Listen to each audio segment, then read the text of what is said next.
baki fahimce ni bane. Kaga dakata, bana son jin komai daga gare ka. Idan har sai ka yi lalata da ni kafin auren mu, ni sai na haƙura da soyayyar. Duk sanda nake maka sai na haƙura da kai. Baki fahimce ni ba. Ba haka nake nufi ba. Abinda nake nufi mun samu dama da ni da ke wanda zuciyoyinmu za mu biya musu bukata, mu aiwatar da abin da muke bukata. To me kake nufi in ba haka ba?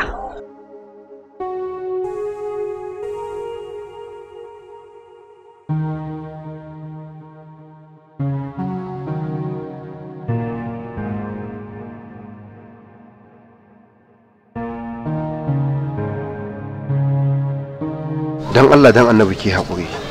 Wallahi na aje dukkanin wasu bukatuna a kanki har sai mun yi aure. Ki yafi min abin da na miki.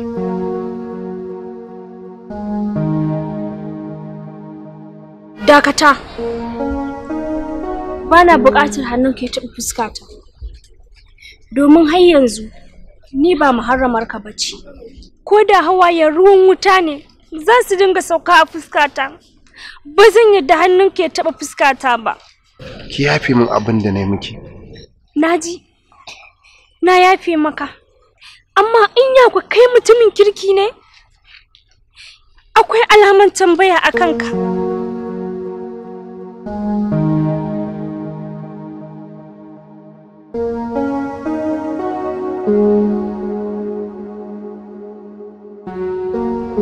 Sai da ta kai ta kawo. Mahaifina baya buƙatar ganina saboda bakin cikin da na kunsa sami shi a zuciya.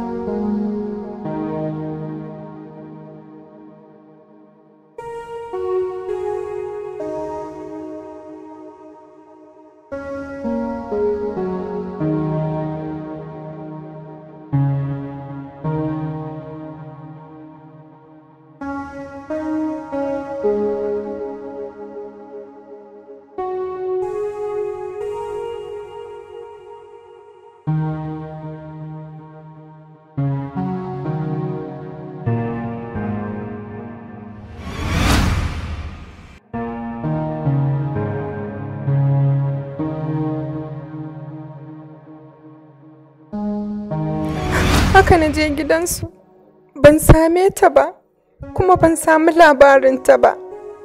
Kaito da wannan rayuwar da na tsinci kaina a cikinta.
Ni ban taɓa zuwa shimfiɗan namiji ba, sai a dalilinka.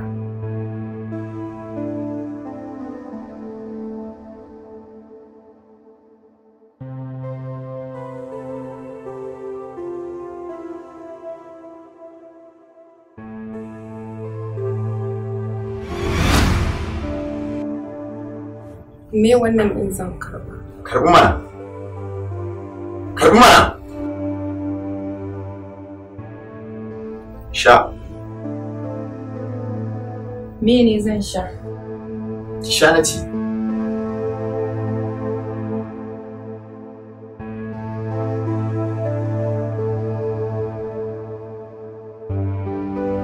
Sha mana. Shanye du.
Tsakanina da shi ya cutar da ni, ya cutar da rayuwata.